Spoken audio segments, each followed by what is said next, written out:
It's been too long since the last puck dropped. We've run out of shows, even Netflix flopped. Family game nights, don't ask how they went. We need some hockey before we lose it. It's a long, lonely, hockey-free summer. Baseball's too slow, man, it's such a bummer. We're stuck with our cards, just shuffling stacks, dreaming of slap shots and fans in the racks. We've sorted rookies by team and year, rewatched old highlights with a tear. We talk to our binders, they don't talk back. Please NHL, put the puck on the track. It's a long, lonely, hockey-free summer. Nothing but reruns, it's killing our hunger. Counting the days till the season's alive. We need that first puck to finally drop at center ice. Until then, it's just us and our cards, sad little whistle.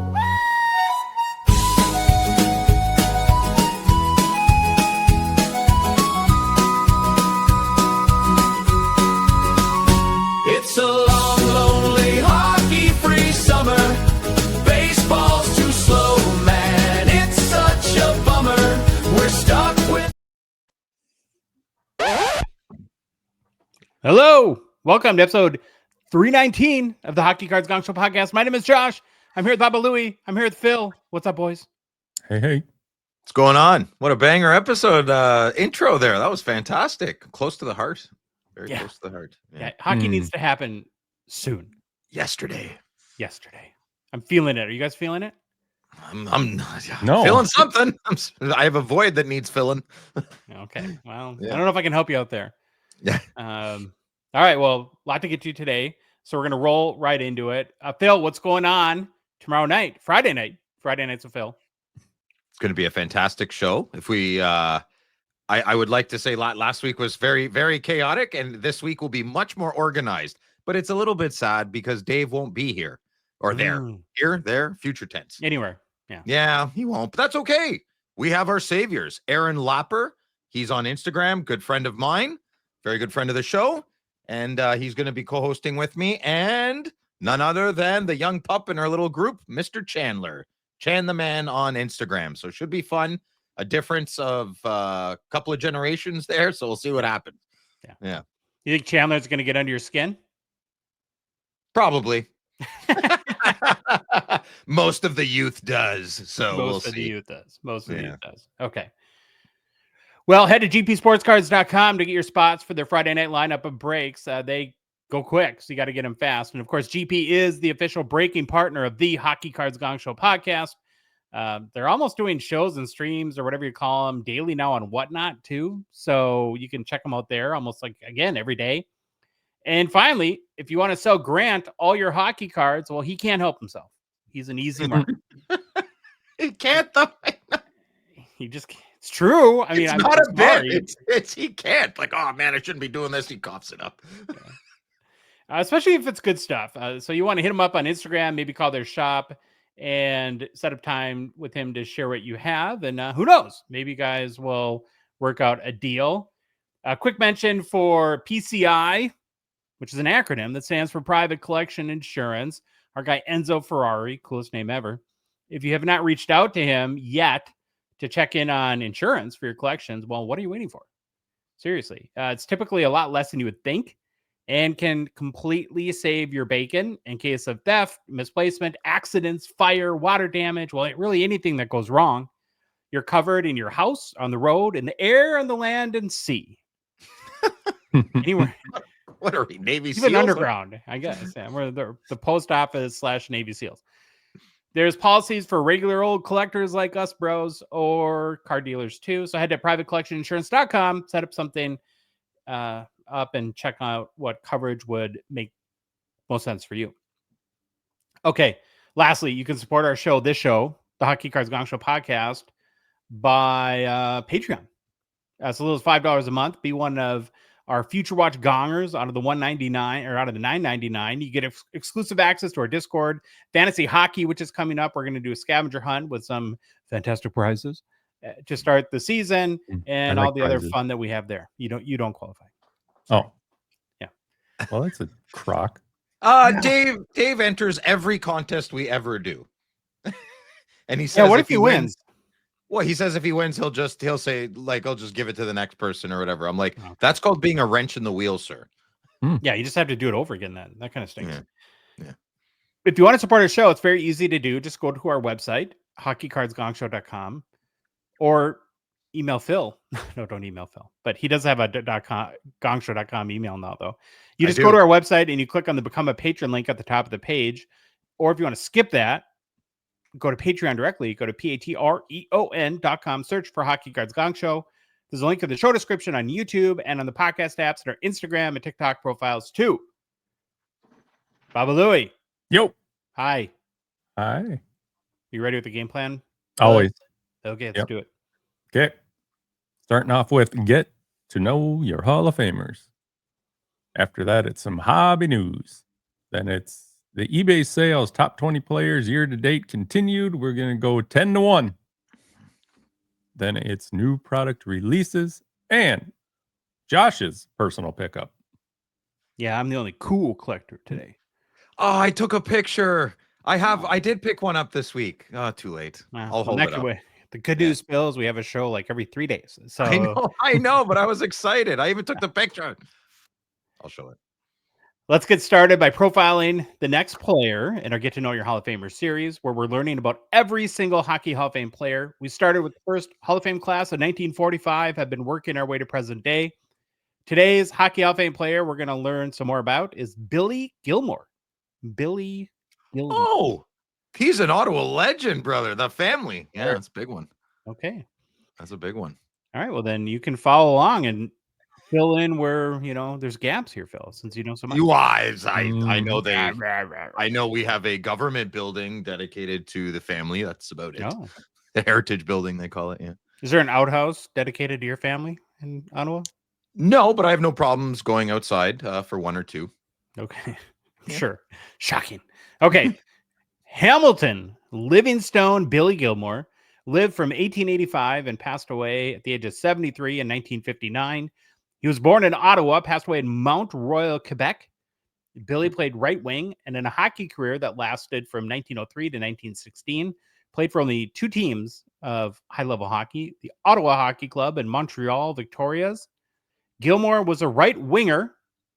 He had also 2 brothers that played with him in Ottawa, Dave and Sutherland was the name of his brother.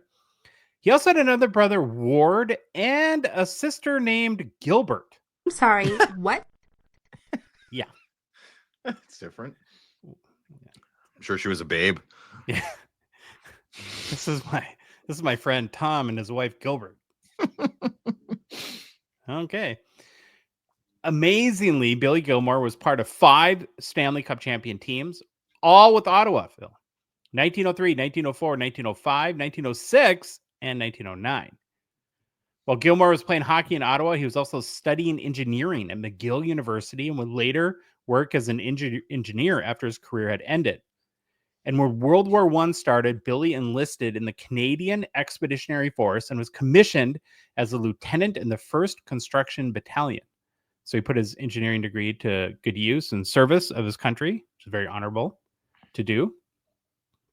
Well, why should you care about Billy Gilmour? Billy cracked Ottawa's senior team, the Hockey Club of Ottawa, soon to be the Silver Seven, while still a teenager in 1903. He was one of the youngest players in the league, skating against grown men who were rough and seasoned. That youth factor gave him speed and creativity that helped Ottawa dominate. Oh, he's like the Chandler of the group.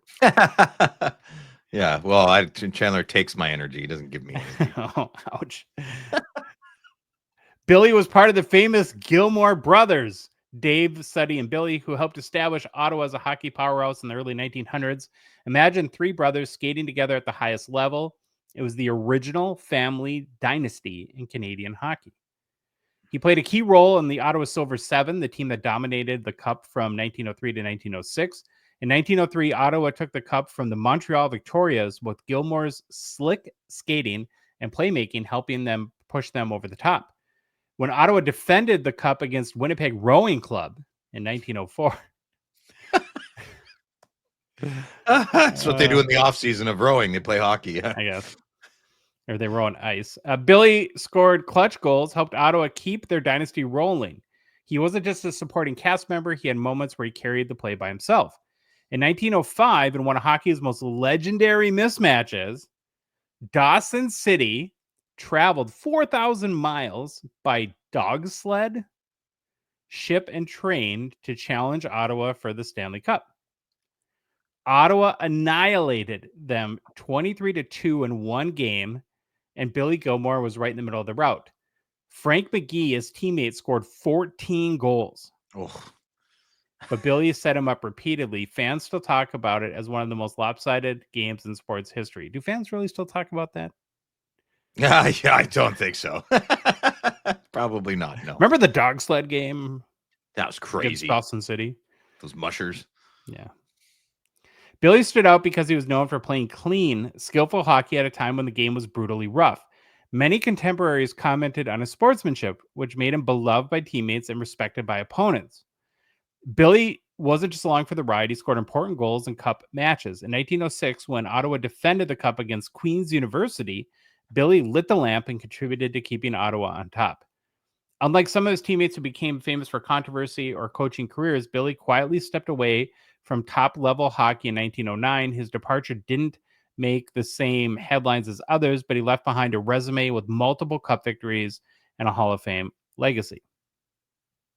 Nice. Interestingly, when we look at the Billy Gilmour hobby market, he did play it through, well, I guess that he was kind of mainly done at the highest level by 1909, and that's probably why he's not in any of the first three tobacco era sets from 1910, 11, or 12. So here we go. The only Billy Gilmour hockey card that exists is, of course, Phil's favorite, the 1985 Cardophilium set. The PSA 8 that we're looking at on YouTube is the highest selling copy to date, sold for $15 whole in December of 2021. And that, boys, is your Hockey Hall of Famer, Billy Gilmour. Awesome job, Josh. I think, the family carries a lot of weight here, or it used to.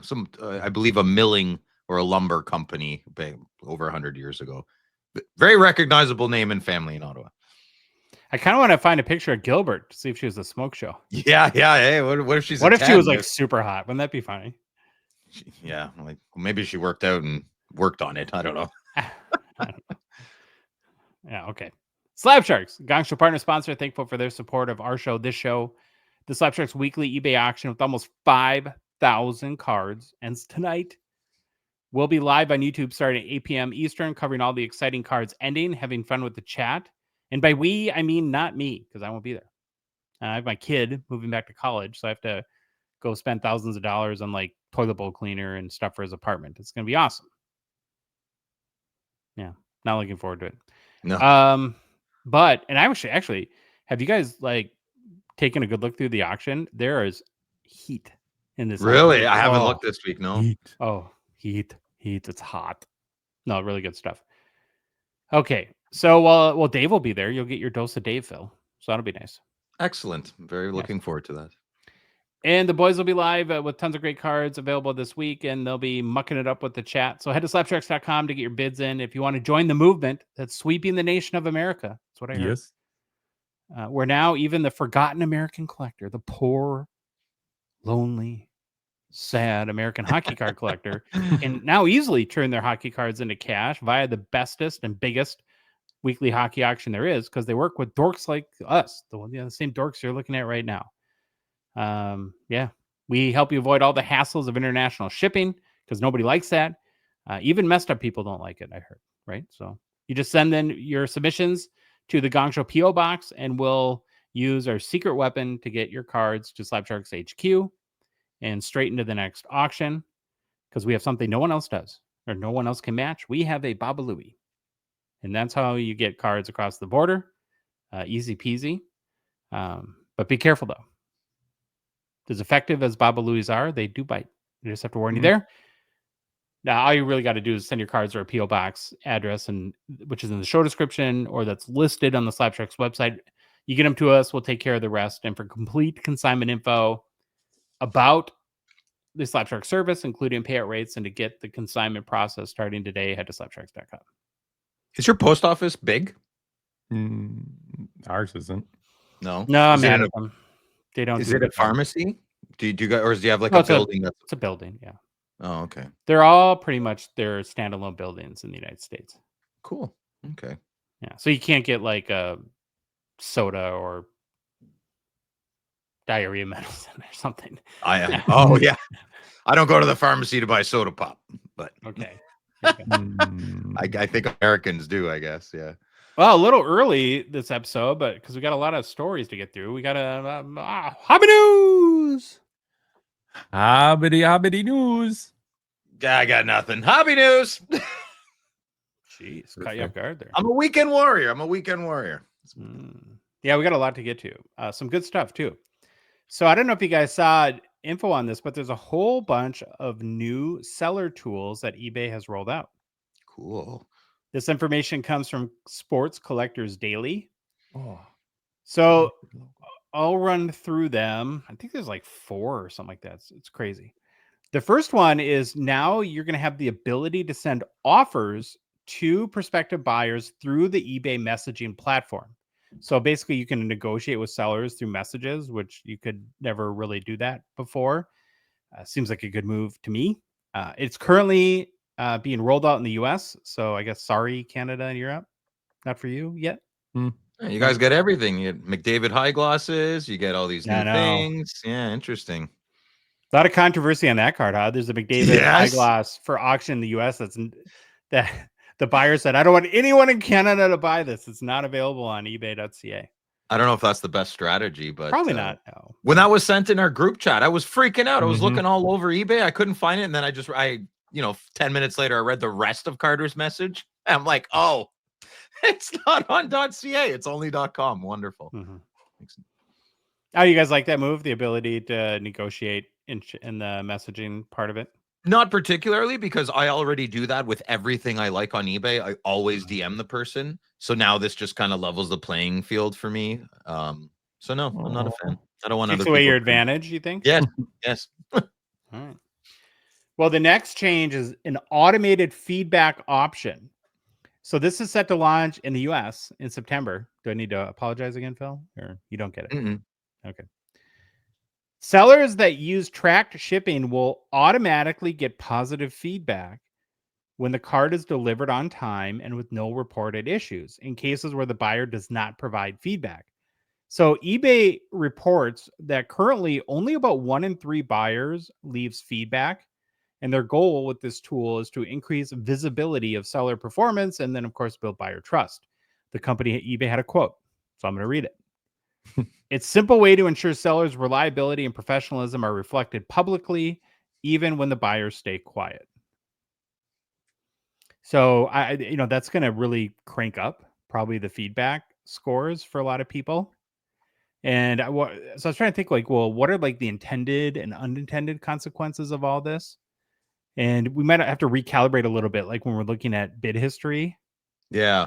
Because, or maybe it just will make it more pronounced accounts that are bidding that have real low feedback versus other accounts that have high numbers.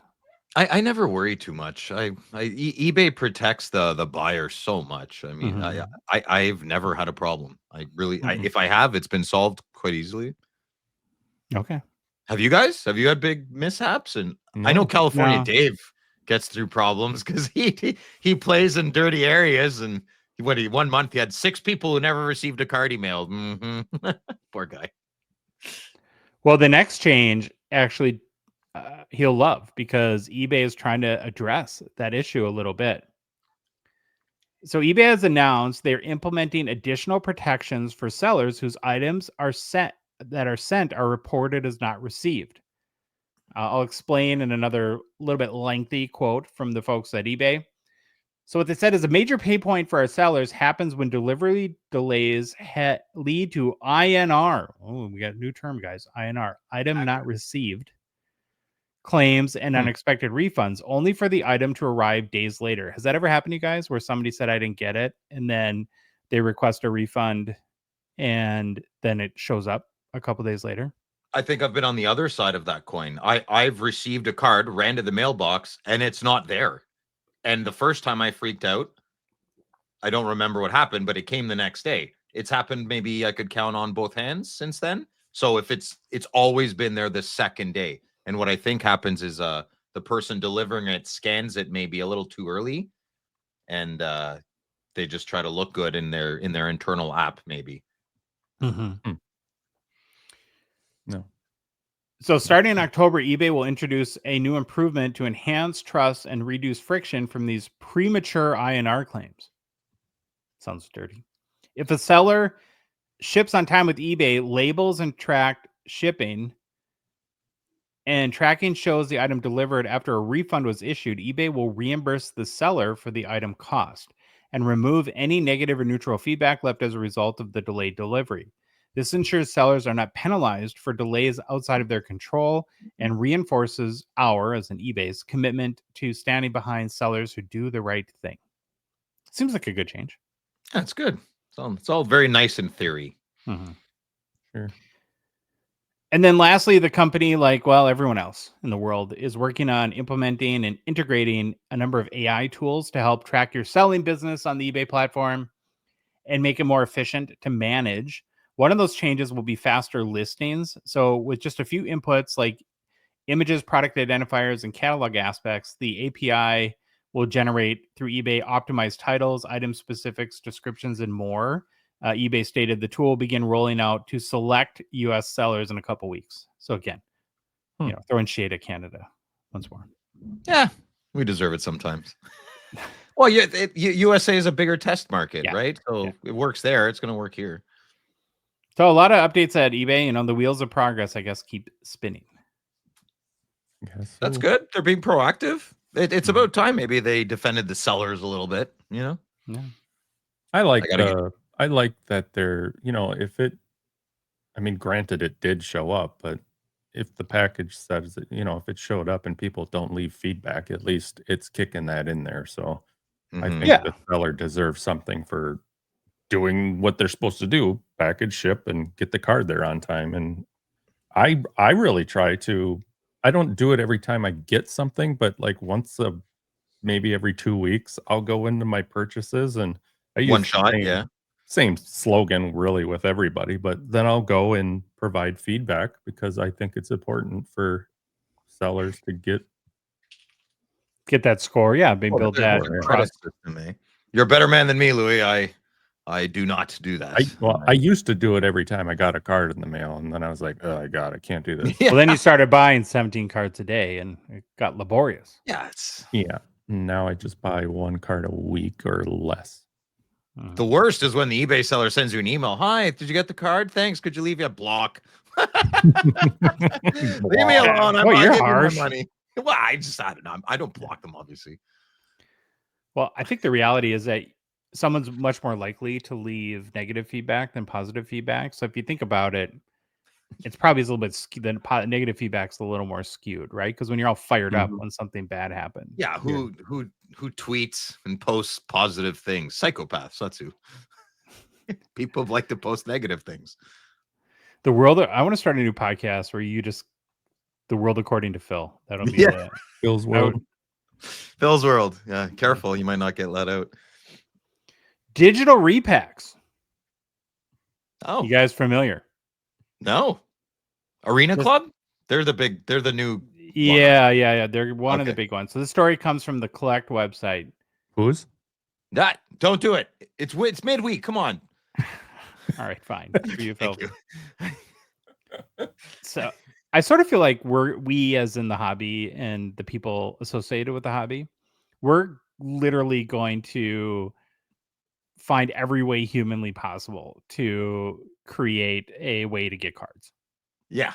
Right. It's like whatever can be dreamed up will definitely happen. which is good, I guess, right? Because that means, well, there's something for everyone in this hobby.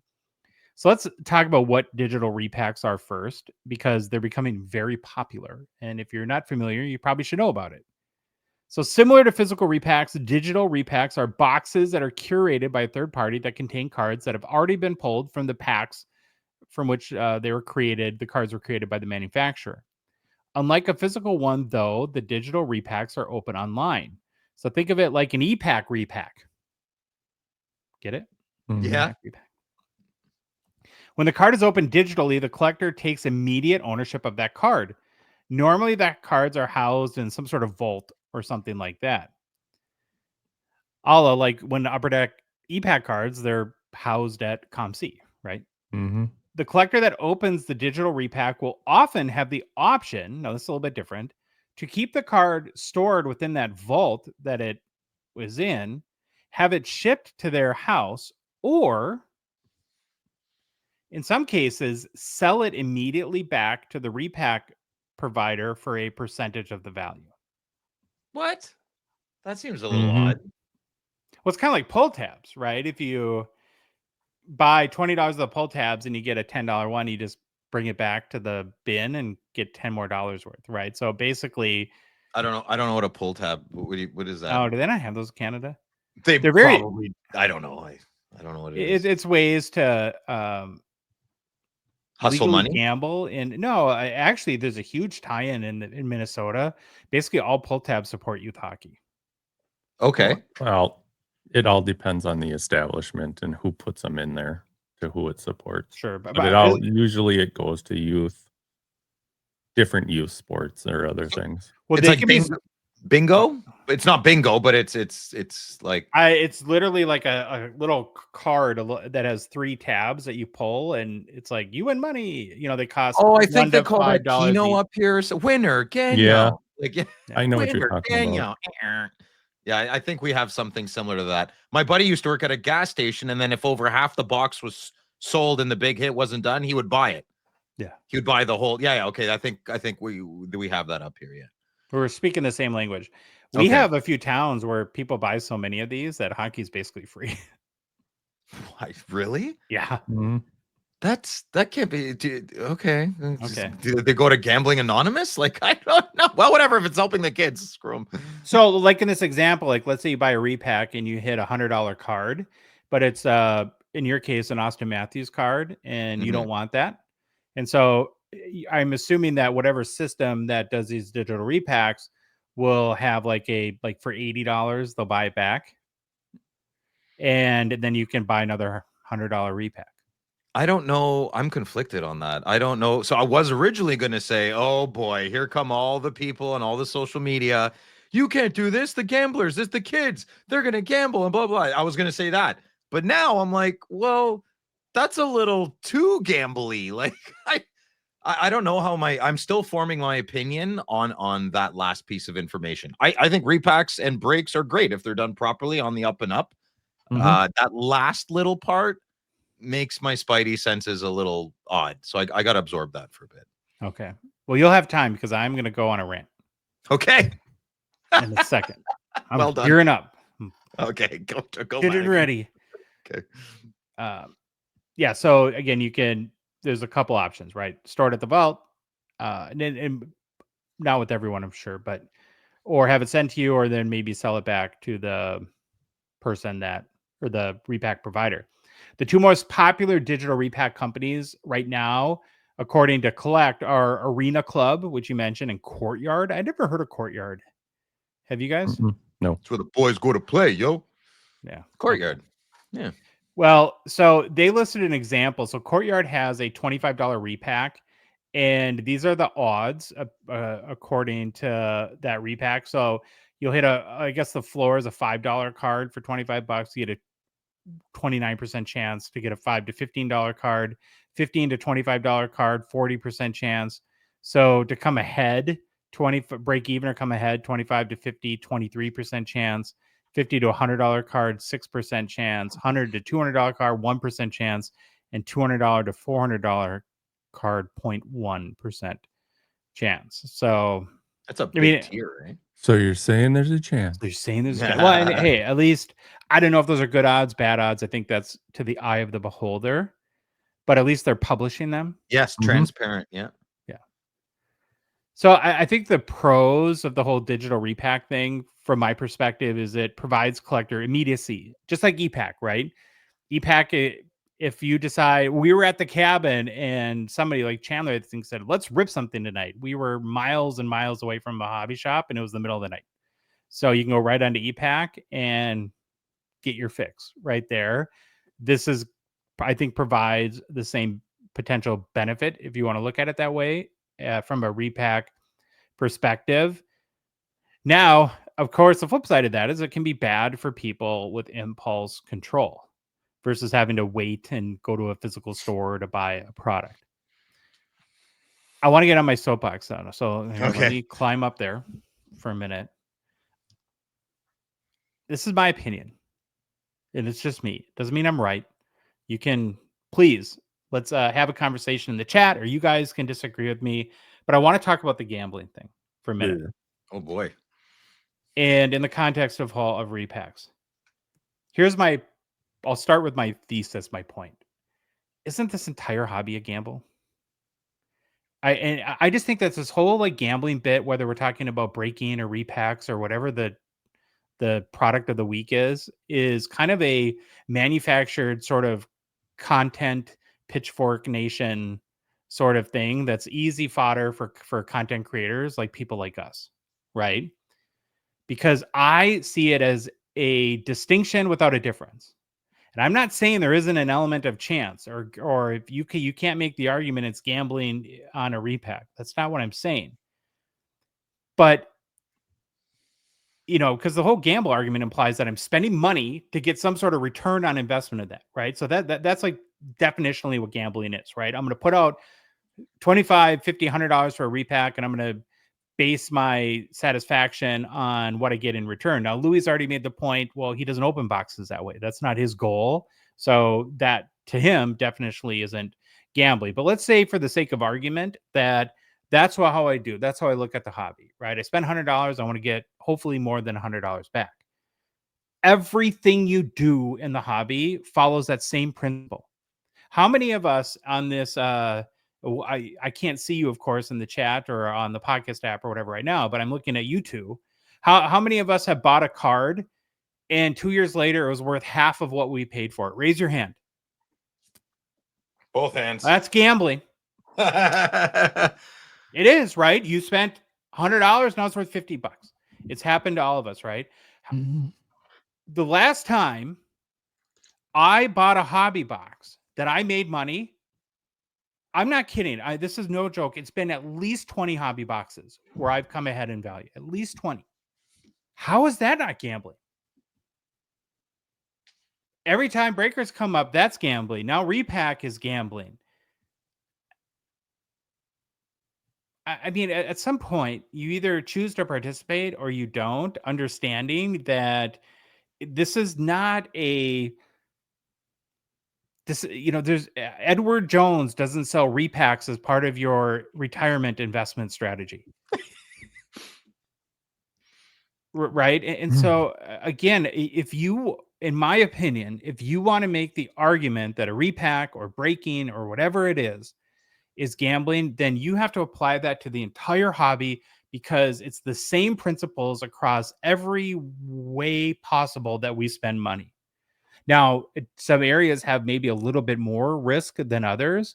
If, again, you're looking at that direct ROI, but I don't know. I don't know. I mean, is a repack more of a gamble than a hobby box? I get killed on every, and I still buy them because I like doing it. But if I'm just measuring it by what the box cost me, I spent $500 on boxes that we opened at the cabin on our little Gongshow retreat. Yeah. I probably got $80 in cards back. Mm-hmm. How is that different from a repack? Gambling.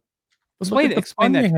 Look at the fun you had with your friends. I know. And again, I'm not, but I'm the point that I'm really trying to get is why when a different way to buy cards comes out, that the whole like, gambling alarm bells always go off. I just don't. To me, it's a distinction without a difference. If you're chasing something on a hobby box, on a break, if it's a pick your team and you're going to hockeychecklist.com and you're looking to see what the odds are of you hitting that team, how many players are on that team, if it's like Courtyard here, your percentage, if there's odds to anything, yeah, it's gonna be gambling. But why is that even? My thing is I hate that it seems like it's a bad thing. Yeah, I totally agree with that. And again, it's like, why do repacks get the gambling title where hobby boxes don't? And I guess that's if I'm not being clear, that's what I'm it's either call it all gambling or none of it, That's fair. right? Yeah. You know, I think a lot of words have lost meaning, and I think that's where a lot of confusion is. I know that's like way deeper than anything. I also think it's a good I agree with everything you said, Josh. I think it's a good opportunity. Everyone has a voice now, man. This is a deep conversation. Social media has given every single person, right from a lifelong dishwasher to a Fortune 500 billionaire, and everybody in between, the same weight in opinion. And everyone feels that way. So I think that's why it feels really strong. And you hit it on with the YouTube. Almost every video of the YouTube I've watched in the last 3 or 4 days has been about Jeff Wilson's party and how he's such a bad person and how repacks are the devil because it's gambling. And I don't understand. I really like your point. I don't even have another analogy. Like if you buy a box of cards and you're mad at Upper Deck all the time, isn't that the exact same thing as buying a repack box from like Hit Parade or something? Or breaks? That's my big thing that that's a hill I will die on. Breaks, which is the same thing to me. I can't afford to buy cup tins all the time, but I can afford to go on the odd cup break. Yeah. Let me do it. Let me do it. Well, when again, so I'll have you try to straw man this argument. Okay. Okay. Yeah. So for people that say breaks are not gambling, but repacks are, how do you possibly justify that?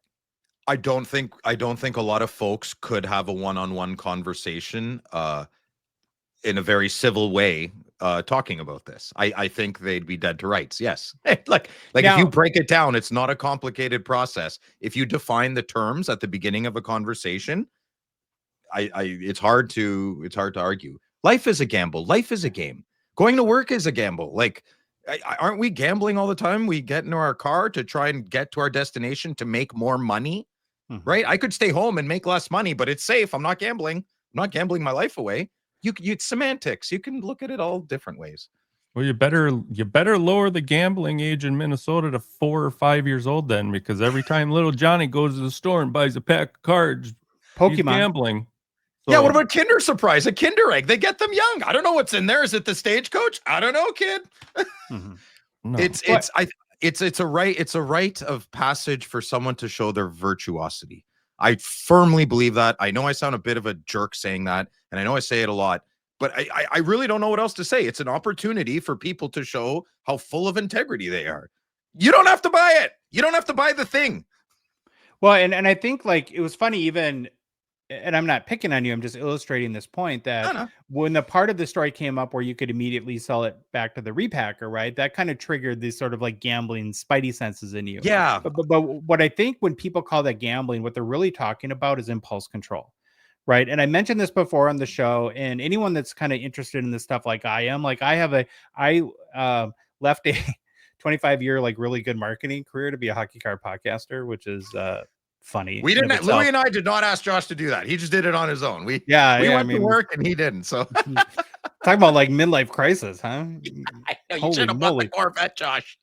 But and I mentioned this on the show before. Go look up one of the biggest jobs in the world right now. Like if you go, like Stanford University has an industrial psychology department where I can't remember the exact degree program, but these are the people that go to work at all the companies, and it's kind of what marketing is to take advantage of impulse control.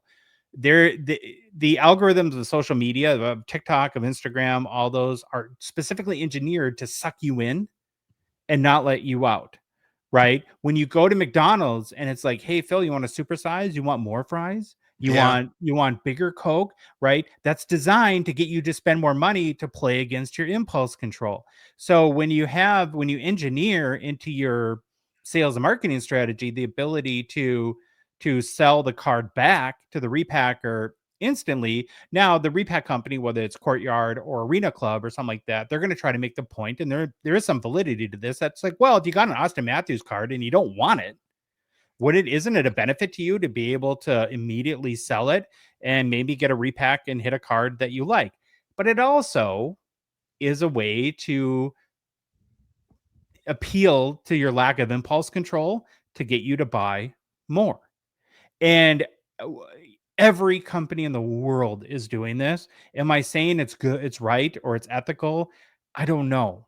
Right. I mean, these are tough, big questions to answer, but that's not gambling. That's what literally we are victims to people trying to break through our impulse armor all day long. You ever watched a TV commercial? Yeah. I try not to. Well, it's the same thing. Well, it's an end cap at a grocery store. Why is that? Yeah. How did that become a popular thing? Impulse control. Oh, there's a magazine with some salacious story about a celebrity. I have to have that. Right? Nobody goes to the store intending to pick that up. Nobody teaches. We have no leaders in the world or in your community. We don't even have communities anymore, for goodness sake. There's no leadership that preaches resiliency and toughness and you can do this. No, I can't. The colors are too bright and it's too juicy. I had to buy 10 of them. I had to, and it's their fault. They put all the colors that I like on the thing, and I bought 10 of them. When is someone going to come along and smack that person and say, you need to look inward and find impulse control? That's the world I want to live in. And there are gambling addicts in that world. And I'm a total liberal in that sense, where there should be programs set in place to help these people, but it shouldn't be in the mainstream. I can't stand that. Because you know how breaks, it comes and goes. Like, I couldn't stop. I bought so many breaks. Bro, that's your problem. I'm sorry. I'm so sorry. I really am. Like, I don't know how else to say that. I'm not trying to be better than you. I have my own demons in different categories. I'm lucky sports cards is not one of them. It's a little demon, but I can control him pretty good, the little bastard. Well, I don't want to come off as an ass, but you even said right there, I'm sorry, you did that. I'm not sorry you did that. It sucks you did that, but I can control what you did. I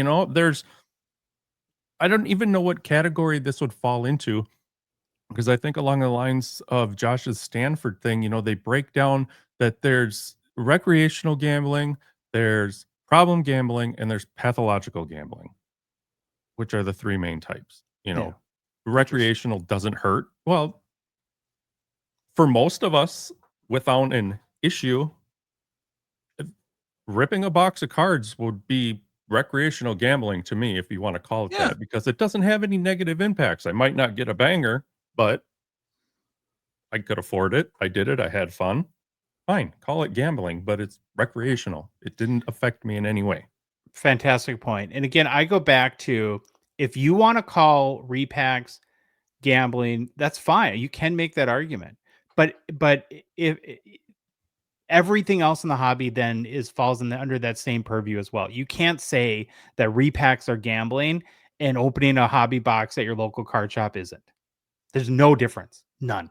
Well, the narrative among content creators is breaks are bad, repacks are bad. Yeah, and that's all they talk about. And listen, I'll defend breaks and repacks forever if they're done on the up and up with full disclosure. What are you going to do? Get mad someone's making money? That's capitalism.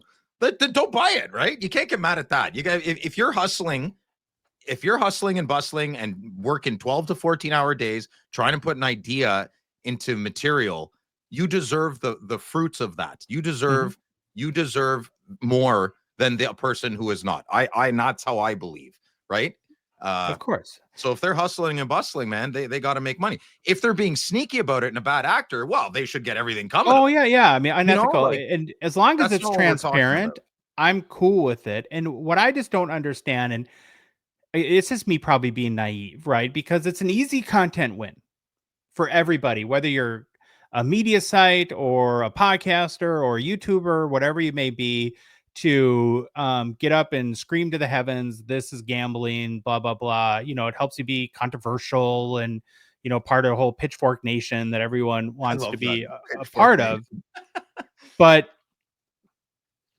I just don't understand why we can't get to a place where it's like, again, assuming everything is done ethically and transparently, where there could be repacks, and some people can be like, I don't like repacks. I would never buy that product. It's not for me. Great.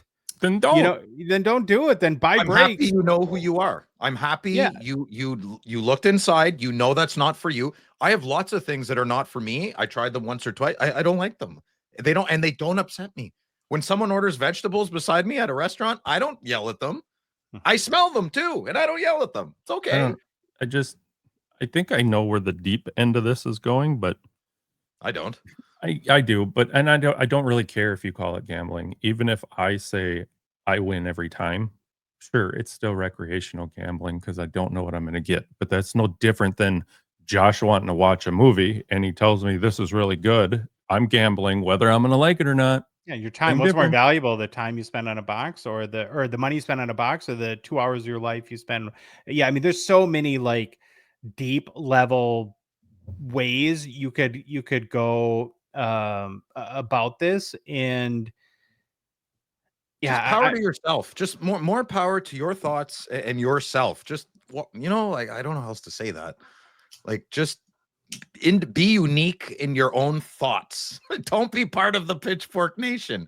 well, this is totally random, but do you guys ever wonder to yourself why we're always concerned with so much with what everyone else does and thinks? Why do human? That's what makes us human. Yeah, maybe. Yeah, I'd like if I died tomorrow, I'd like people to remember me in a decent way. I think legacy for men is a big one. Like I wanted 10 kids, I got one.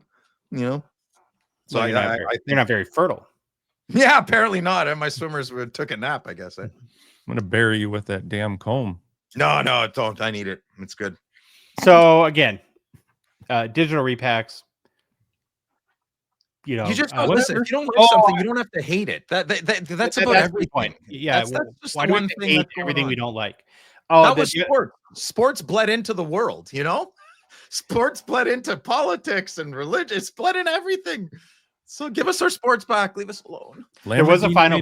Lamborghini made an SUV. If you don't like it, don't buy it. Right, Josh? Oh, yeah. They did? Or the 4-door Porsche. Gross. Louis likes them. I don't. Oh, I like the 4-door Porsche. Oh, come on. I do. Yeah. That's not a Porsche. That's a station. Well, I'm not gonna. I just like take one for a ripper. I'm not a big car guy, but yeah. Oh, here's a point I want to make too. It's just the other like funny observation, right? Now this goes to like I would put PSA in this argument and breaking and repacks, right? These three seem to fit in there. Where find me a content provider or news story that talks about them publicly, right? Everyone hates PSA, but they grade 2 million cards a month. Yeah. Everybody hates breaking, but holy moly, breakers are the wealthiest people in the hobby. We got some inside information recently about how much money is spent on repacks. Holy moly. Like we are talking 9 figures a month in this hobby. So everyone hates repacks, but 100+ million are sold a month. I don't know why it's a good opportunity for different, like, you know, you could, man, if they're, listen, a lot of repacks are terrible. There's a lot of breaks I've done. I've probably spent over $1,000 on breaks over my lifetime, which isn't that much, but it's enough on I don't know what the heck is going on my screen. It's an absolute abomination of an attempt. And they're still going on. They're still going on to this day. It's no sweat off my back with the, you know, like I don't know what's going on in half of these.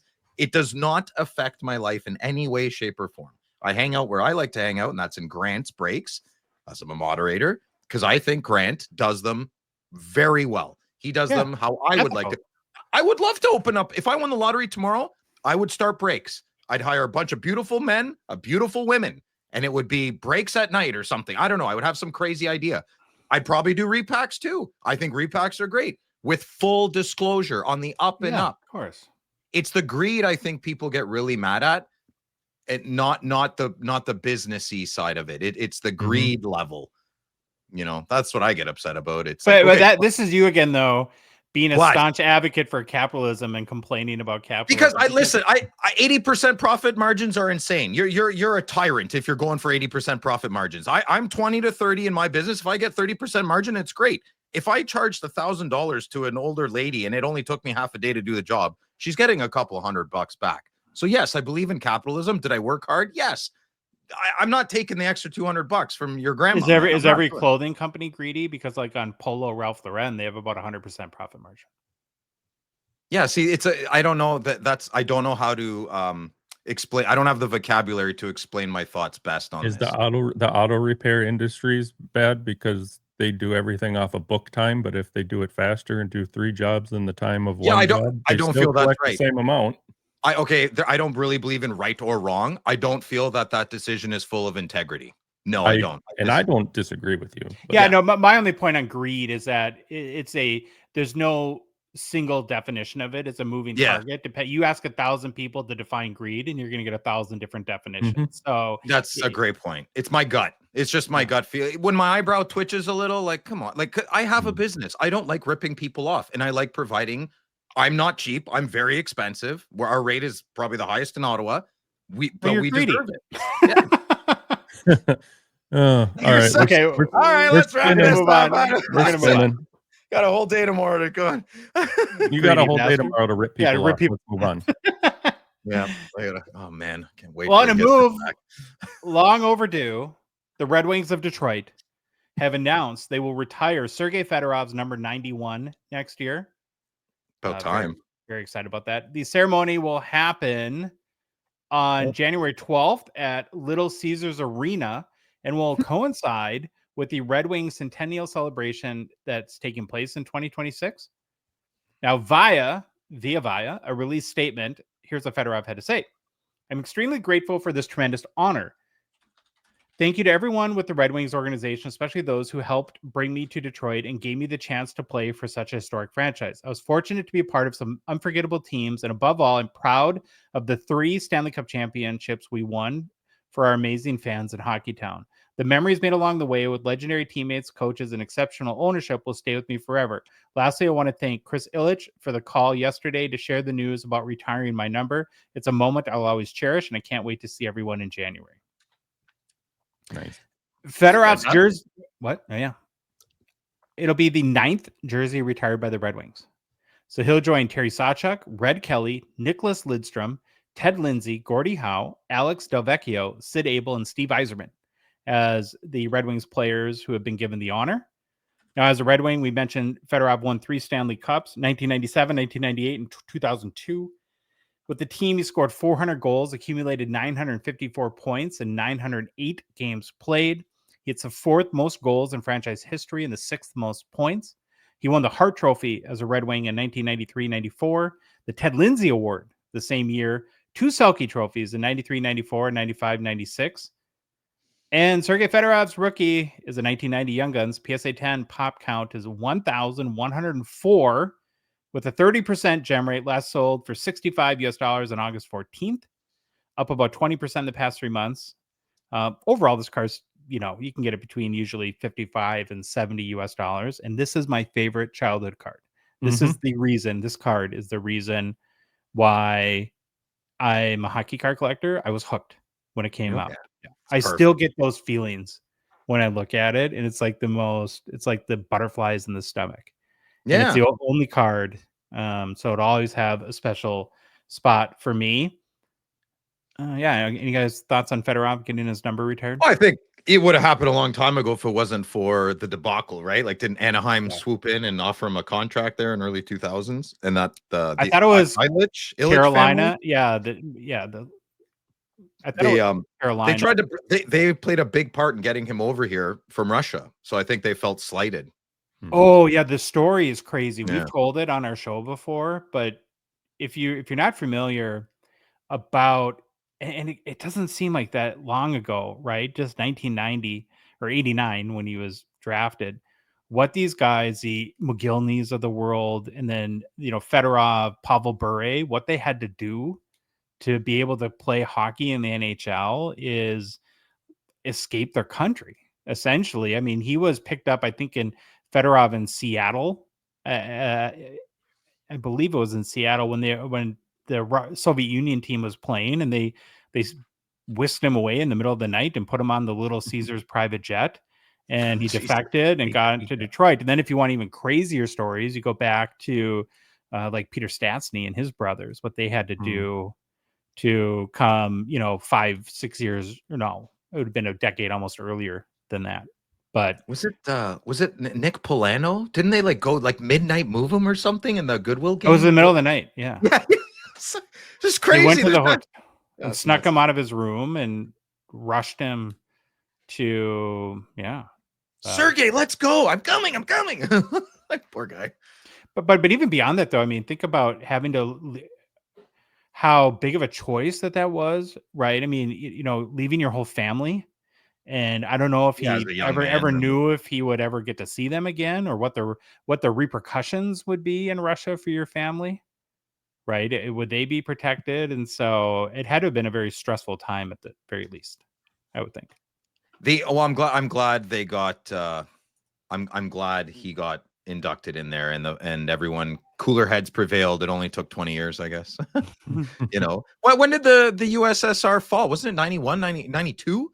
So they weren't that, Yeah, it was shortly. It was early 90s. I know it was early 90s. So, well, with our last hobby news story, Phil, you have a story to file on the. I called it the Canadian hockey radio apocalypse.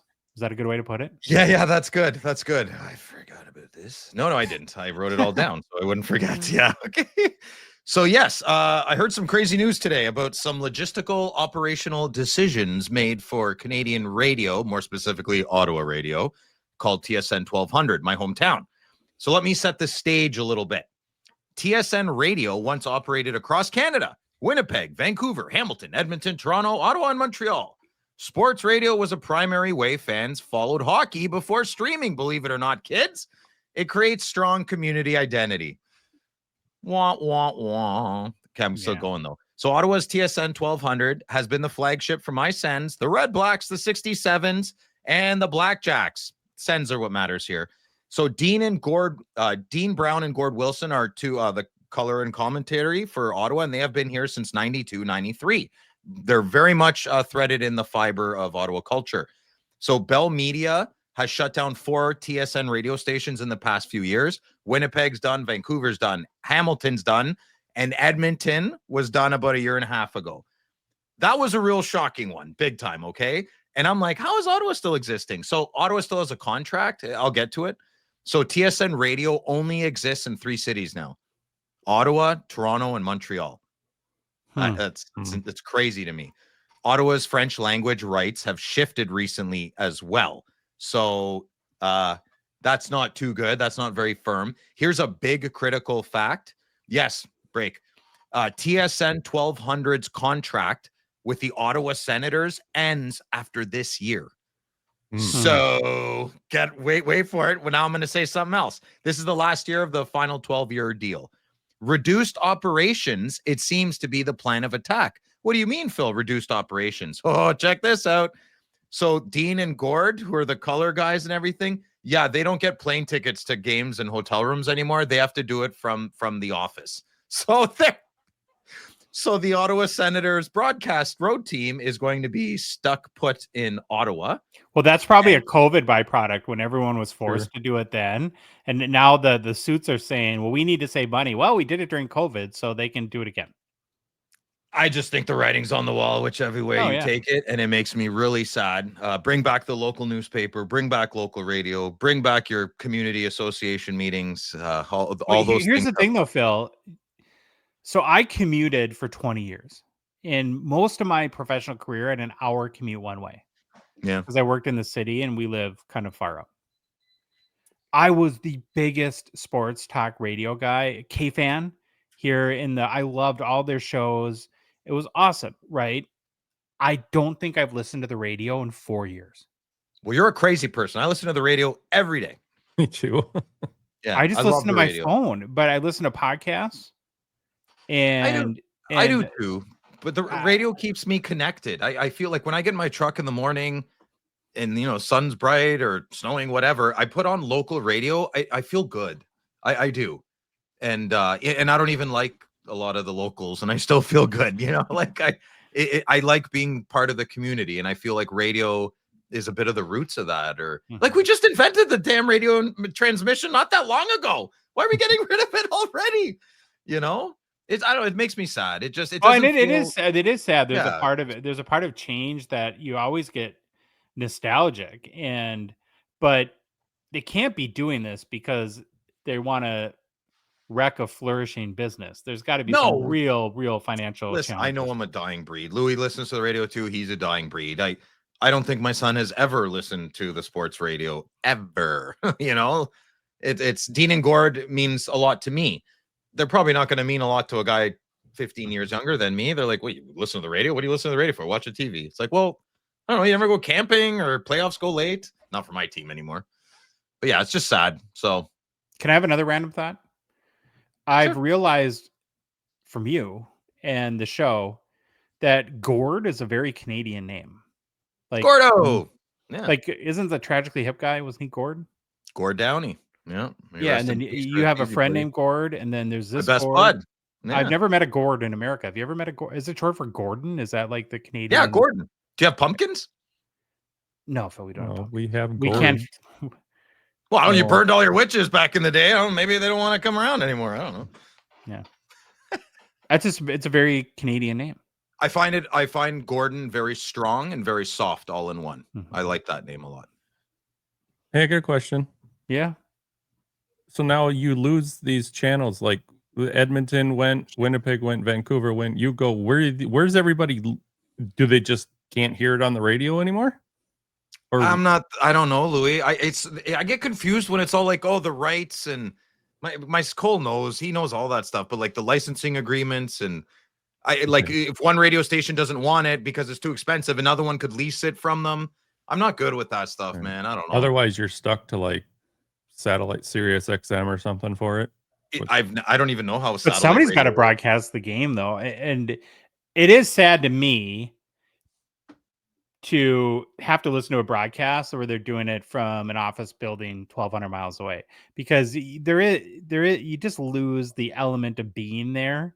Like when you're listening to a broadcast and you can hear the crowd noise behind them, and they talk over the crowd at points, and just you lose it. What seems very faked, almost, right? If they're not there, like they're pretending to be there. Yeah. Here's the thing. I kind of I forgot to read it. If Bell doesn't renew the contract, the Senators' rights could move to another local broadcaster if they're willing to pay, or games could continue under TSN brand, but only online, not on the radio. I don't understand that. I don't. Okay. But let's do a 2025 thought exercise for a minute. Let's say that we get so many Slab Sharks submissions, which I think this could happen, where we buy the Ottawa Senators. Because they're like, what, $70 American? That's like $1 million Canadian. We might lose a first round pick, but we could get a good deal. Yeah. Okay. I just don't. Sorry, go ahead. Oh, I want to hear what you say. Let me get through this. It'll be quick. The three of us own the Senators, and we're trying to figure out how do we get our games to the most people. I'm going to give you two options in 2025. Okay. One is to have Gord and Tony or whoever. Dean, do the radio. And I'm sure they're great. On the old, UHF, hold a stick in the air and get a radio signal. Or we hire your guy, Brent Wallace, build him a studio in the arena and let him live stream to YouTube during the games. You can't put a radio transmitter right beside him. That's all I'm saying. I'm just going to, YouTube is the new television, radio, and everything, and newspaper, everything in between. Listen, why don't we just get rid of delivered mail to people that live in the country while we're at it? We don't need them. That's what I feel like. I feel like we're getting there. Well, why don't you live closer to the city? That's how I know one has nothing to do with the other, but I feel as though they're somewhat connected. Can't put my finger on it. Louis, I don't want it to ever go away. I don't how many people in Minnesota are listening to this or around that did, but growing up listening to Al Shaver call Minnesota North Stars games Oh, yeah, it was is amazing. something that will never die. Listening to Wally Shaver on the Yeah. Minnesota Gophers hockey, I would rather sometimes listen to it Yeah. on the radio than watch it. Well said. It was I so mean, who good. could ever forget them calling when Mario Lemieux scored every time the puck hit a stick in the Stanley Cup Finals? That was great. Right. I watched that one. I listened to Ben Johnson kick the crap out of your Carl Lewis in the radio in my dad's taxi in Montreal. I heard the golden goal. Well, I don't want to talk about that. But yeah, I have lots of memories with the radio. You heard the So- golden goal while fighting with your girlfriend in a bar. We've all heard that story. Yeah, I know. It wasn't the radio. I forgot it was the TV, but just wasn't watching it. I thought it was a radio memory. Poor Phil. I think the long and short of it is because not too long before I took this very high paying job, I worked in for an agency that was the largest buyer of radio ads in the country. And Clear Channel? No bueno, no bueno. no, it was an agency that bought from Clear Channel and others. Oh. Yeah, it's just the economics of radio are really tough right now. And now from an advertising buying perspective is great because we got a lot of cheap inventory. So couldn't I just set up a dish on top of my house and broadcast? Like, what, they gonna come and shut me down? I think you'd be better off with a helmet and a 20-foot pole attached to it and in a lightning storm. That's what I would do. But Oh, you're making fun. I thought you were trying to. I thought you were actually helping me out. You just want to kill me. Oh, okay. I see how pretty this much. goes. Yeah. Okay. Well, good report. Yeah, it is sad. I mean, it is. I mean, I have an affinity to sports talk radio and hearing I forget who's the guy that did the Twins forever and ever. The Herb Carneal. Yep. Yeah, I mean, his voice will stay with you forever, right? You know, So, Buck Rogers. I know Tony Baloney. Okay. Okay. Let's go. On Monday's show, we started looking at the top 20 high-selling hockey players on eBay, and we made it through number 20 through 11, and took a break. And so today we're going to resume that, whatever we call it, and look at the top 10. I'm excited about this because these are basically where all the money in the hobby is going. And like we mentioned on Monday's show, that I think eBay is a good North Star when looking at the hobby because of all public sales, about 90% of them are transacted on that platform. So it gives you a very good indication. And of course, this is me and all my nerd glory. And this is my Christmas. I'm so happy that I get to do this. And we got some pretty good response. So that made me feel good. Like I wasn't just indulging myself. So with that, let's go right into number 10. Number 10. Gord. How? He's Canadian. Right? Well, he's the 10th highest selling player on eBay so far this year with $408,396 in cards sold, over 5,589 transacted cards for a pretty big average price paid per card of $73. Now he's pretty steady throughout the year. And we might have mentioned this on Monday too, but when you're looking month to month as far as like trends for a all-time Mount Rushmore type player, I think the variability in what's spent comes down to what cards become available for sale at what points.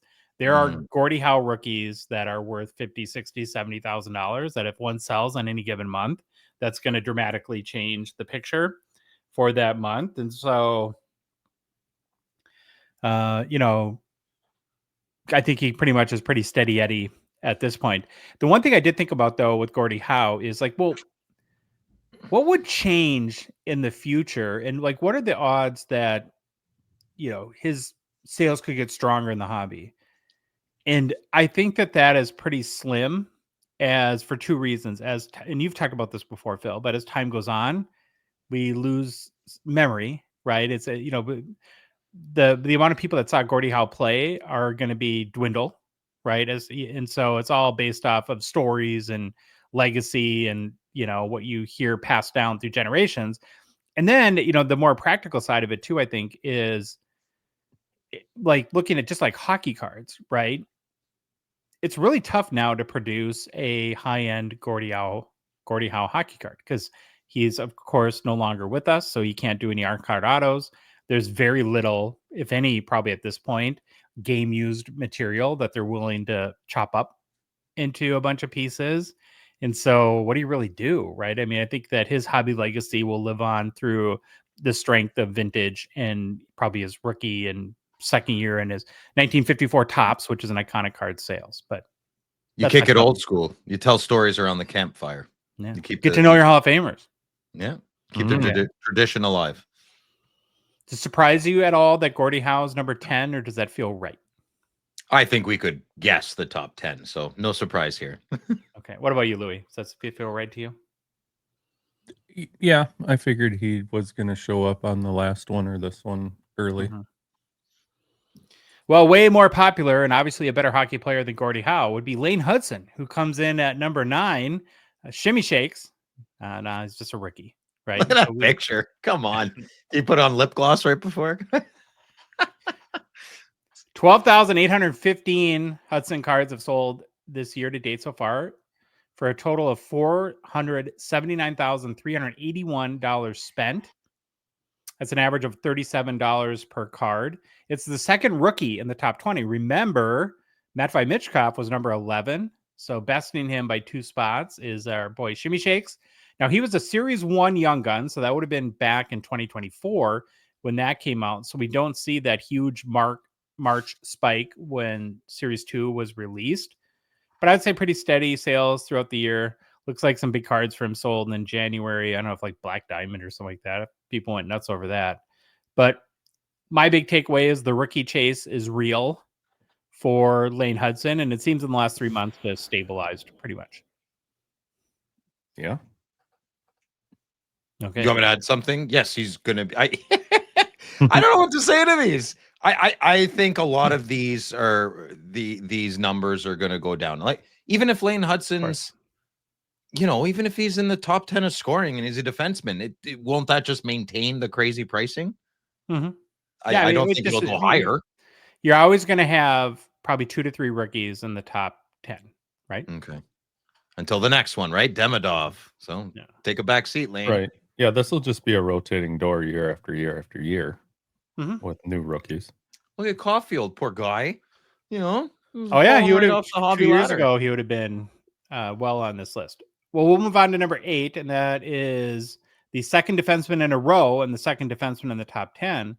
That would be Bobby Orr. Well, Hudson captured the hearts of Hab fans, but not so much that he's eclipsed the aura, position, and sacredness that is the defensive GOAT of Bobby Orr. Now, this is another legend where monthly sales will largely be dictated by his key cards. There's 1966 Topps or rookies that can sell for over 100,000. So that would, create a huge spike if one of those went up for sale. And spoiler alert, I guess, there's no defenseman left in the top 10 after Bobby Orr. So he's the top 10. Not even the baby Bobby Orr? I think he was number 12. Yeah, he was last week. Yeah, he was last week. And there was a 30% increase in total sales dollars for Bobby Orr cards in July as compared to June. So a little uptick last month. But again, that could be one card. Now, number 7, this was kind of interesting to me. Yeah, maybe I'm just a fanboy, but Mario Lemieux, I felt like he would have been higher if I had to guess. That he would have been in the top 5 year to date. Not me. Nah, I know you don't like him. No. 13,749 cards sold. I think you hate him is more. I want to love him, but I don't know how. I don't have the right language. No connection. We so need a therapist. I want to do an entire episode based on that thesis right there. $666,314 spent on Mario cards. $48 average sale per card. Yeah. So sales have been trending up over the last 3 months, but he is what he is. He's a legend. And people Mario. say he's such a gentleman, and he, like, he's a great guy, salt of the earth, straight up businessman. Sounds like he'd be a great mentor. Mario, if you're listening, my DMs are open for you. Yep. Mm-hmm. Number 6 is a rookie. More people have spent money on Macklin Celebrini cards than Mario Lemieux in 2025 on eBay. Look at that. That is nutty. Yeah. 17,518 cards have sold on the platform, though. That's a pretty big number. I feel like I need a minute for my brain to calibrate around. Look at the more than cards Mario. sold and an average card, right? For 8-year-old kid. Kobe, that's enough. 8-year-old kids like, Daddy, can I have a Celebrini card? It's like $50. Pick someone else, kid. Pick Marilyn Mew. It's cheaper. Well, look at the sales after his Young Guns came out in March. It goes from $31,244 spent on eBay in February to $165,000 plus in March. It's called And the then- outburst effect.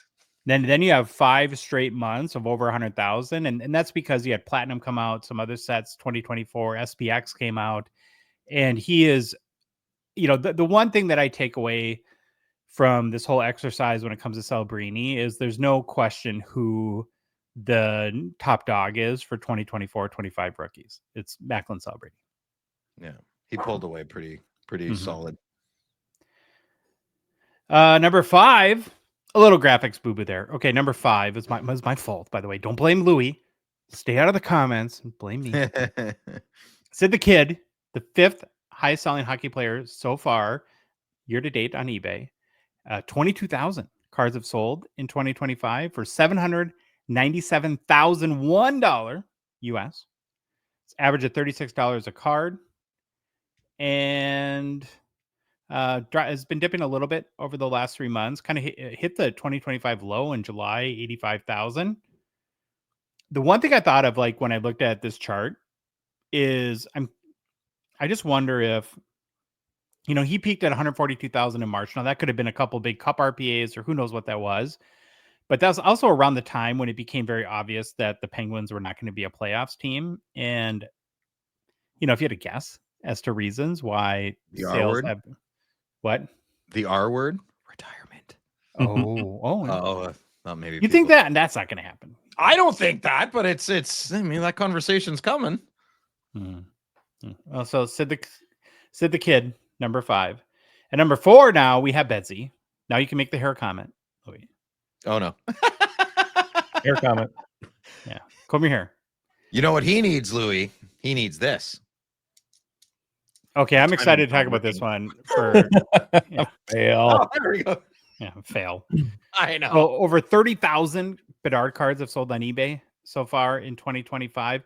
The first of all the top 20 to be over $1 million in eBay sales, so 1.6 million plus in 2025, average of $53 a card. Look at June when the cup came out. The hobby basically went hog wild. So was selling between 190 and 250,000 on average, and then spikes up to 318,000 almost in June when every one of his cup cards was available on Slab Sharks and eBay and all the other spot too. So 80% of that 317 is Breezy and Mint Ink and Grant. GP Sports. Yeah, I think hit at Bedard after Bedard after Bedard. Grant was parched by the end of that night. It was fleeting because it went from 317, 690 US in June to just over 201,000 in July. If you're on YouTube a lot, good listener, Big Head Hockey put out well, I mean, it's an accurate in data, and he provides his opinion, but he did Bedsy a little dirty on his video. He calls him a bust already because he's had 2 years underneath pretty much. I'm like, oh, come on. Can't do. I'm not jumping on that train and all. You know what train I'm jumping on? Wait and see, and be hopeful. Yeah. It's good for the hobby and hockey if all these kids rock it out in the coming years. All of them. Celebrini, Will Smith, Bedard, everybody. But they won't. I mean, again, we'll be lucky if one of them is. But they could be all high caliber all stars. They really could. Yeah, they could be John Tavares and pretty irrelevant in the hobby. That's what I'm. I have a great career. Yeah, no, that's a good point. There's like 7 hockey stars, Phil, or hobby stars. That's it. Well, maybe if Pinto makes Team USA, he'll be one of them. All right, number 3, Connie McDavid. 28,565 cards sold on eBay so far this year for 1.8 million, 555,293 US. Average sale of $65 a card. That's pretty strong for average, because there's a lot of like $1 inserts of Connie. Right. Greatest player in the year, man. Greatest player in the world. Sorry. The chart is so funny for him because I'm looking at these charts and I'm like, I have the narrative just swimming in my head. It's like, we're gonna win the cup and We're gonna do it. like, This is it. to 438,000. And I didn't then even think of that. I thought it was just like cup release or something. I was like, no, buddy. we're gonna sell it all. I hate my cards. It's gonna happen. It's gonna happen. Yeah, he goes from 438,000 in eBay sales in June to 188,000 in July, the low for the year. Kind of got the Austin Matthews curve. Yeah, pretty much. A little bit, eh? So, well, and to think, like, what if they? So, if it was 438 in June, what if they had won? That could have been 600 in July or more. See, okay, I wonder this. Like, I don't think his cards. Okay, how about this? I think if he never wins a cup, his cards will slowly go down over the next 10 years. Even if he wins a cup, I just think that solidifies a lot of the pricing now, and that'll be the floor. That's what I think he has to have one, but he's okay with one. Like his hobby market will survive with one. Buddy. If he doesn't win a cup, his hobby market will go down until he's Marcel Dion. No, I don't think that. I think I know You Marcel think 30? You don't pick. You the think guy 30 who's years from now, 30th. people are going to still care about Connor McDavid cards if you never won a cup? Yeah, not to the Okay. extent, not to the extent that maybe you think. I think, but in enough, I don't think they'll sustain the value. Oh, I don't Listen, think you think ever. if he wins gold for Canada this year or in the next 4 or in 4 years, and he gets a couple of cups, he's Canada's golden boy for a very long time. Oh, I'm sure. Yeah. Yeah, I want him to win a cup. It's not that I don't want Yeah. him to. The best thing for the hobby would be. Number 2, I don't think is a giant surprise. That is Alexander Ovechkin. 36,326 cards have sold year to date for 2.2 million, more than 2.2 million in total eBay sales. Average is $62 a card. And again, the graph tells the story, right? Look at the huge month in April when he set the goals record. Almost $700,000 of Ovi cards sold on eBay. And then people seem to get over it really fast. Yeah. Because it goes from 686,000 in April to 218,000 in May. And I bet you he'll be number 4 or 5 next year and kind of slide back to his normal spot where, he might get a little bump here and there. Maybe it's just me, but I think 900 goals is maybe a bigger deal than other people do just because it's never happened before. I know the Gordie Howe thing. You can, let's not go there. So I'm conflicted on that. I've been very firm on NHL goals for the Gordie Howe, but there's some good, strong arguments against oh yeah, it. you can make it's a fun debate. Actually. It's a fun debate. And then number 1, we know Wayner. 45,880 cards sold year to date, $3.364 million, $73 a card, tied for Gordie Howe for the highest in the top 20 highest sellers on eBay. Pretty steady Eddie, right? Not a lot of variability. And, this isn't a new take, but is there any other athlete in any team sport that's so far ahead, head and shoulders above everyone else than Wayne Gretzky? If you really think of baseball, basketball, I don't even think Michael Jordan has as much of a gap between number 1 and number 2 as Wayne Gretzky does. Michael Jordan isn't? I think Michael Jordan is, in my opinion, the greatest basketball player, but I think you can make stronger hobby, arguments in basketball that someone is better than Jordan. I don't think you can make any valid argument in hockey that any player is better than Wayne Gretzky. Yeah. What other sports are like the Williams sisters? Football is really tough. Yeah, I'm talking team sports though. Okay. Right. Football is Tom Brady, but I think that's closer. Soccer, you have Messi and Ronaldo and Pele, right? Maradona. Yeah. So, and here's like what I've been kind of obsessed about over the last couple of days. So again, I'm going to have Louis go back to something in a second. So just keep this in context. 45,880 cards sold year to date, 3.364 million. Mm-hmm. What is it going to take? Because I don't think there's any hockey player that we know of right now that can eclipse Wayne Gretzky. And so if you think about it, if you go through the thought exercise of what would it take, or what is it going to take? Because I also believe that rules are meant to be broken, and that it can happen, and it likely will happen, that someday some kid will be born and he will supplant Wayne Gretzky on the mountaintop. But it's so hard to even conceive of what that looks like. Because Louis, really quick, go back to Sidney Crosby. Right, because when I think of what are the attributes, well, you'd have to have a tremendous amount of hype at a very young age. You'd have to deliver on that hype at every stage of your career. Isn't that Sidney Crosby? Right, and he doesn't even hold a candle to Wayne Gretzky, and that is not a knock on Sid. That Not in my for mind. his game. What? Yeah, not for his game. I think there's Yeah, other factors. Yeah, right. Well, wait, but it's the whole package, right? I think when Mhm. you're having this conversation, that you have to consider sort of the personality of the player, their ability to connect with the fans, the meaningful play, winning championships, setting records, all the above.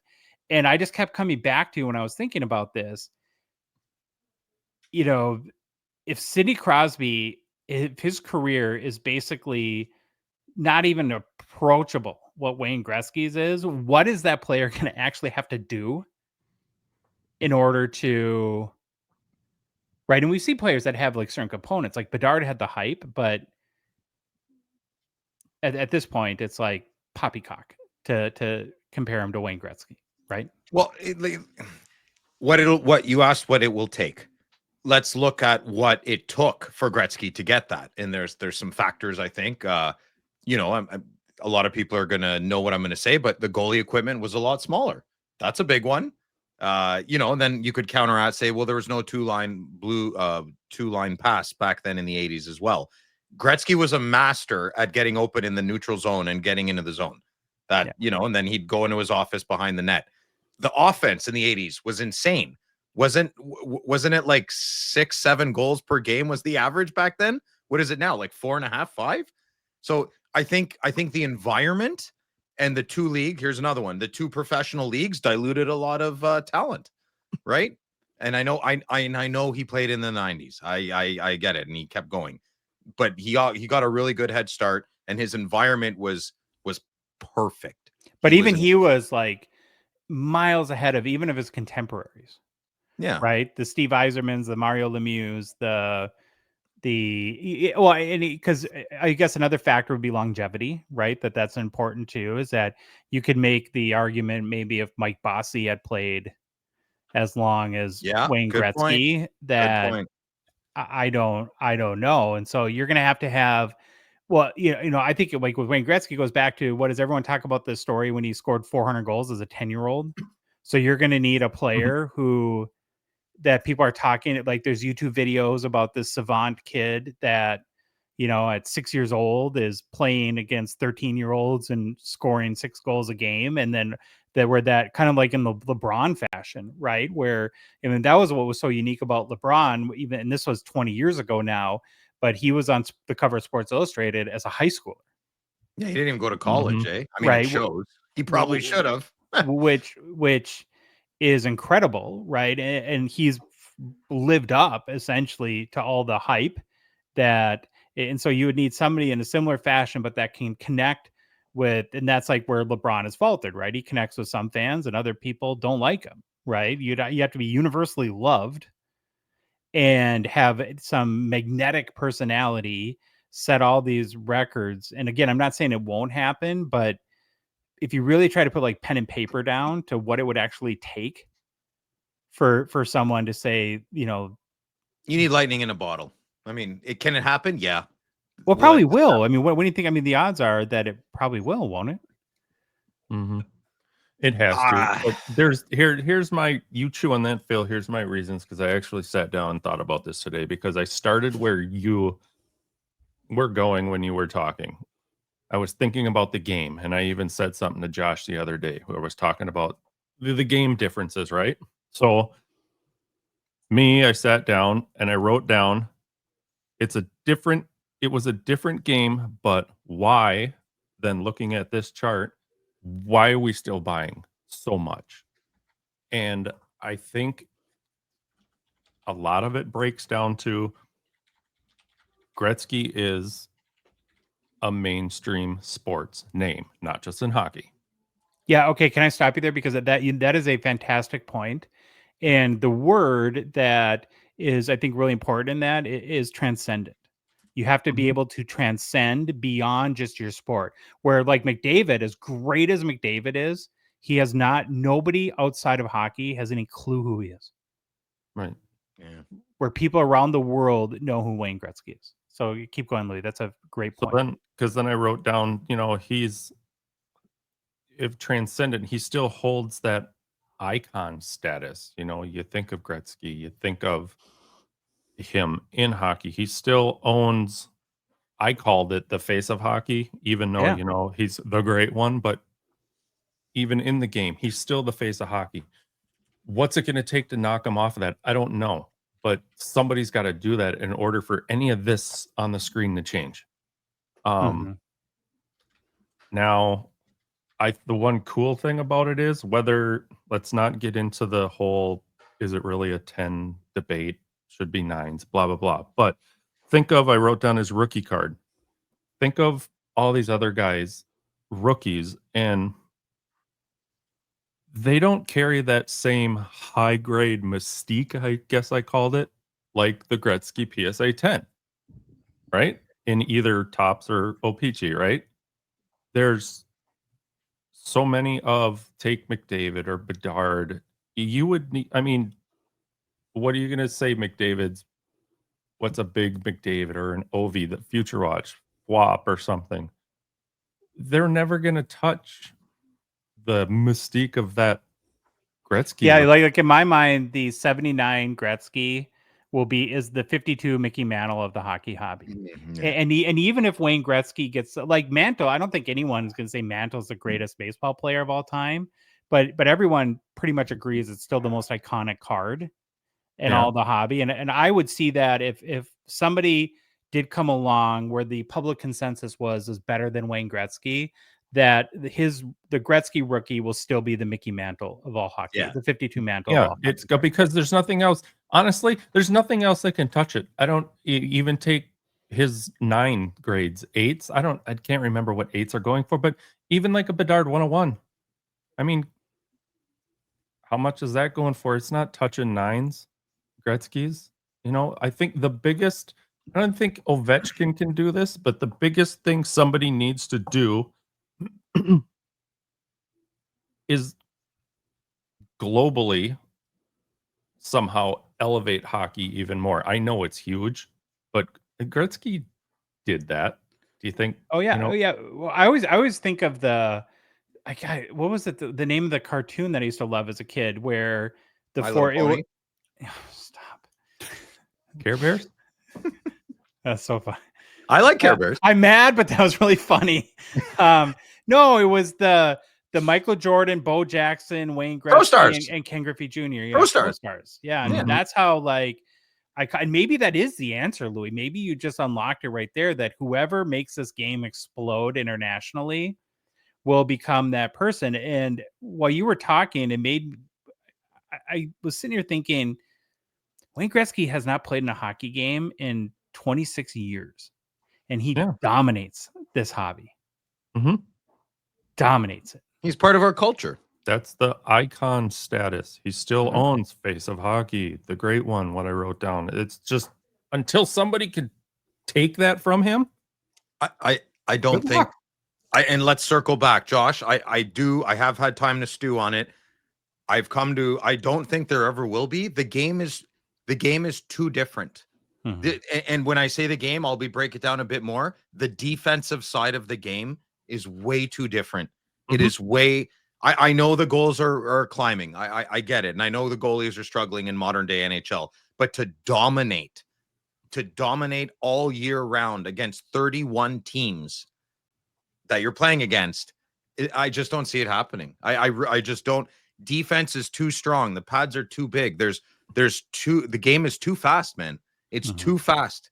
And McDavid's, he's a cut above everybody else. He's a 1. It's not 1A, 1B, in my opinion. I think most people's opinion. And he's not going to do it. How do you get better? Like, does someone hop, skip, and a jump off that lift off skating deliver? Or, when he jumps on the rush, he flies. He's a jet engine. Yeah, I get your point. Like in today's NHL, it seems impossible to score 200 points in a season. And Gretzky did it, what, 5 times? I mean, and you can be the smartest. You could foresee the whole game so well. You're not going to get ahead of it, I don't think. All right, Louis, and here's the point I think maybe we might be all missing in this. I don't think it has anything to do with the game or how you play or how good you are, how many goals you score. I think it's the person. Maybe. The icon. It doesn't have to be just what he does on the ice. I think it's more. Well, he's the whole package. I mean, he's humble. He's he's charismatic. He's been a good. I know there's been a little turbulence in the last year or two, but he's been in generally he's a good ambassador for the game, a good person, and he's good on TV. All the things that you would want. And I think like that's maybe another element of this is that he set the standard so high that you have to be not just the best hockey player that ever lived. You have to have the best personality. You have to have the most humility. You have to be the best ambassador.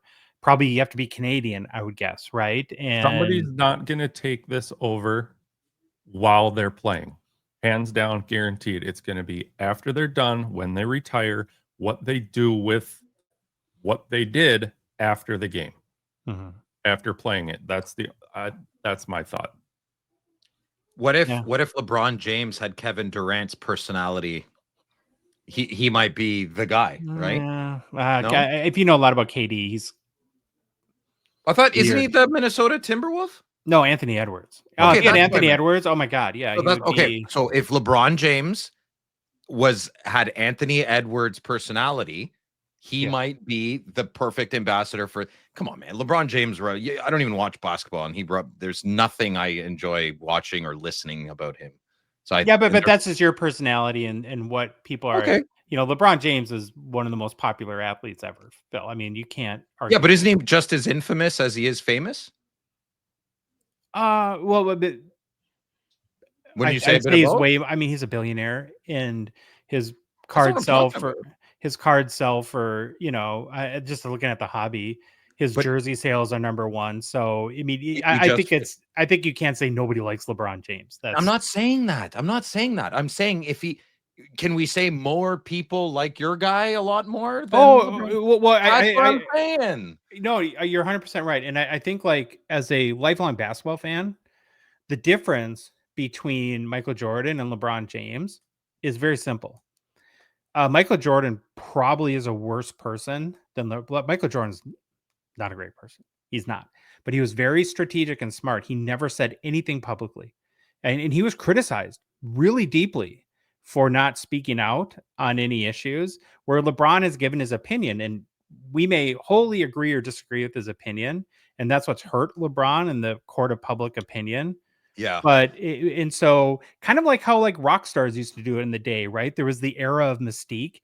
You never got to know. They would maybe do like one Rolling Stone article in like 20 years. And it's like, oh my God, I get to see a glimpse of what. Oh my God, he likes Lego. I like Lego. Yeah, like what Eddie Van Halen is really like, right?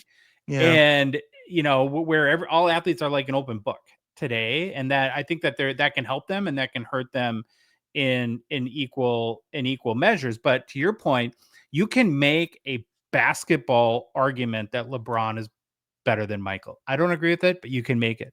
Okay. You can't make an argument that he's had a bigger impact globally than Michael Jordan because of how the public views of his stance have hurt him with people in the court of public opinion.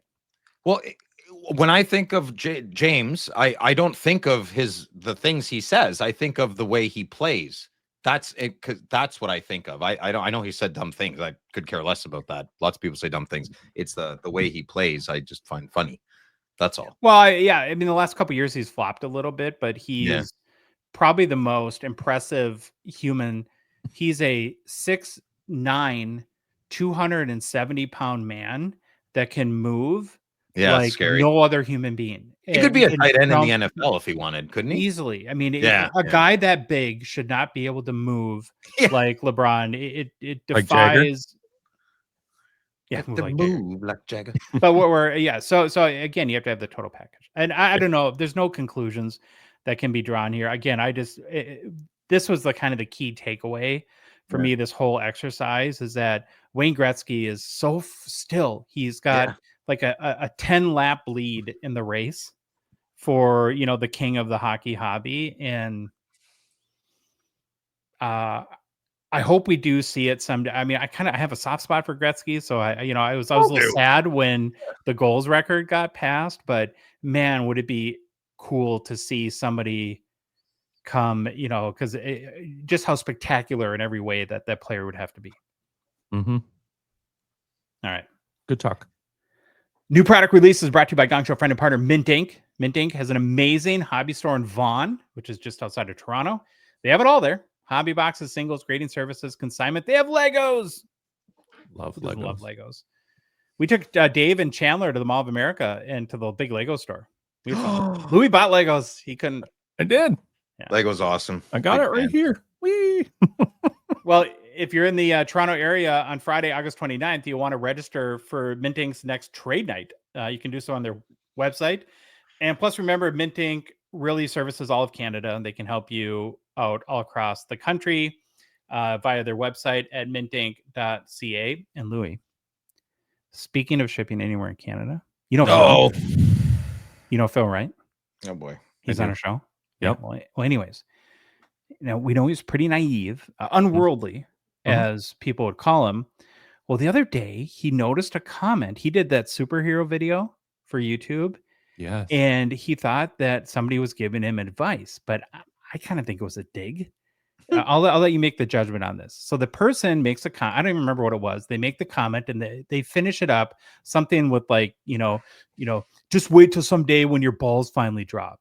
Well, Phil immediately panics as he's never remembered any dropping of the balls happening in his life. And he calls me like panicking. He goes instantly online. He finds a small town in Ontario called Balls Falls. And it hits him that if my balls are ever going to drop, maybe it's more likely to happen in Balls Falls. So he tells me this whole plan about he's rented an Airbnb and now he's basically going to go and just camp out till, it happens. Right. And I was like, well, you might be there a while, bud. And he's like, oh yeah. He's really into this plan. His only sticking point, though, of course, is, well, if I'm in Balls Falls, I'm not going to be able to pick up the new hockey releases at my local shops in Ottawa, and I need to do that. But then, of course, I reminded him that Mint Inc. can ship any new hockey product to any place in Canada. And he's like, that's it. I'm doing it. I'm going to go to Balls Falls so my balls fall. Careful, Madigan, at the chateau. You fall asleep. I'm going to bring Balls Fall to your bedroom. Not sure if you knew this, Louis, but feels weird. So yeah, go to mintinc.ca. All right. On that note. I'm getting older. Low hangers, brother. You happy? You feel better now, Madigan? You feel good? That was by special request. Okay. I think that was a long enough wait now to not piss somebody off again. Yeah. Okay. I think once a month is good, or once every few weeks. I took like 3 months off, didn't I? 2 months? Oh, it's been a while. I would have gone hard. I would have made a 10-minute one myself. Well, we're at a gap week. Well, kind of not. It's Team Canada release day, so go get it at mintinc.ca. We know that. But I did, though, stumble across the other day, and this has been floating around the internet. It's been out for a little bit, but the sell sheet for 25-26 O-Pee-Chee paper is out, and that includes previews of the designs. Nice. I thought we'd roll through those today as, again, it's a lull week. And the fact that not only do we love O-Pee-Chee paper, but these are also the designs that go into platinum, right? Because O-Pee-Chee is printed on cardboard stock, where platinum is the same designs printed on chromium. That's the difference in how the sets work. So we'll have to do our best as we're talking about these designs, and keep this in mind, boys, to illustrate to the good listener. But really quickly, let's look at the base set designs for 25-26 O-Pee-Chee. Upper Deck has 3 examples. They have the blue border for the base set. Good on them. Sorry.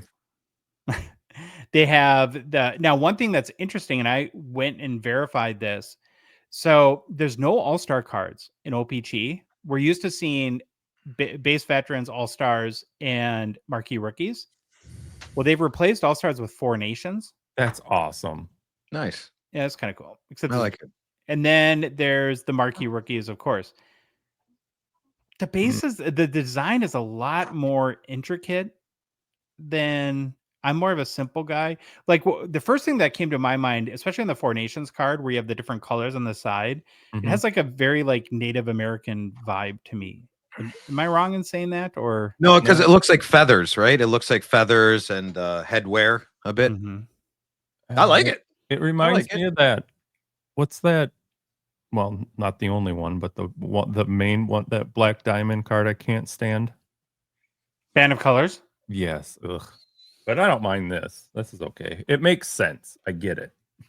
I'm always nervous when they do a heavy border, you know, for off centering and like that. That's good. I guess you're confident in your print. Yeah. I think they missed the mark on the marquee rookie font this time, though. It's kind of small, but it reminds me of, I think, 21-22, the bad year. The bad year. It reminds me of that for some reason. What I find funny about this sell sheet, I'm sorry, I know this is an old take, but I can't get past it. I just can't. They literally cannot decide between marquee rookie and marquee rookies. Go back and look year by year. Yeah. It changes all the time. There we go. And on the sell sheet, they actually did it both ways. I've never noticed once in my life. Can't stand it. Pick one and go with it. I don't care. I have no preference. We all have our want peeps, one. I guess. Yeah. I could carry. They could alternate it yearly, and I would never. They do. You're in luck. It happens, right? The other thing that's fun looking at these sell sheets is we get to kind of see for the first time some new faces on cards. So the example, they're called rookies, Josh. Yeah. Sorry, go ahead. Oh, crap. When your balls fall, you can take time. We have Demidov here, and then on the next one, we'll go to inserts now. Then it's a whole different crop. So they have 3 examples. The first is the 3D marquee rookies, which I think, in my opinion, is one of the most slept on cards in O-Pee-Chee. I love these. They're lenticular, which is a word that we like to say. They're typically very tough odds. Like my favorite Connor Bedard rookie by far is the 3D marquee rookie from the year. Out of 75, not 100. They're not numbered, but thanks for trying. What? Yes, they are. No, they're never numbered. They're ratioed. The Diamond O-Pee-Chee Premier. What show are you on? We're talking about the 3D marquee rookies. Oh, I thought you were mumbling. That's not on me. You were mumbling. Oh, I love this show. Well, we're talking about O-Pee-Chee, so not that. Is there any way we could pause and I can fight somehow Phil from Minnesota to Ottawa? Because I would welcome that. If he wasn't scared to fly. You don't know how aggressively I tickle, so I don't think you want any of the smoke. I don't know. Jenny told me you're pretty good at karate, so yeah. No, the marquee rookie I think is slept on. But since you want to talk about the premiere, this is the one where I'm going to reserve judgment till in hand. It looks a little plain Jane to me. Agreed. What is that, like blue navy? It's kind of blocky. It looks like an early 90s card, like in the bad way. Oh, yeah. That's crap. You ruined it. Yeah, I can't unsee that. You know what, though? Simple works sometimes. Let's see it in hand. Let's see it in hand. Yeah. I do like one thing we're not noticing. The skates are over the blue. Like, I like when players over the border. See his helmet's over the white. That's like a depth of field thing, right? Yes, thank you. Depth of field. DOP. I'm sorry, DOF. DOF. Oh. Is that going to be the new top loader game? I don't Top know. loader binder game, the DOF. No. One acronym at a time. Yeah. Just one thing for this year. My TLBG. Like, I really love the premiere from, I think it was maybe the best retro premiere design that they've done from 24-25. I'm not so much liking this one, but I'm hoping that there'll be something with the material or something like that where it'll really pop in hand. Well, I hope it'll pop like a diamond rainbow foil board. Shine bright like a diamond. Shine bright like a diamond. Mm-hmm. I'm excited to see it. The card I'm smitten. I love the retros. Yeah. So do I, but I don't think the picture of Zane in here is a good example of the card. I don't like it. Maybe not. Kind of looks like the we can't broadcast television in the 50s, 60s there with the megaphone and the lightning bolts in the background. What just feels like a retro design to me. Yeah. Where I know that the stars. problem with O-Pee-Chee retros is Upper Deck can't use any of the O-Pee-Chee retro designs because Topps owns them. Yeah. Fanatics, I guess. And remember too, this is the black border parallel we're looking at. So it'll have white borders. And yeah, maybe the color match is a little weird. And I'm curious to see like if all the backgrounds would be red or if they'll have different. Be kind of cool. Like, you know how when we talk about like the 1933 O-Pee-Chee set that had the red, green, Yes. And they don't blue. matter. And one's not more rare than the other, Jeremy says. I'll take Listen, this why one. why can't Jason Mashara go for golf with the Topps guy and say, listen, why don't we use for 1 year, free trade. You use our designs if you want from back in the day, and then we can use yours. Let's see what happens.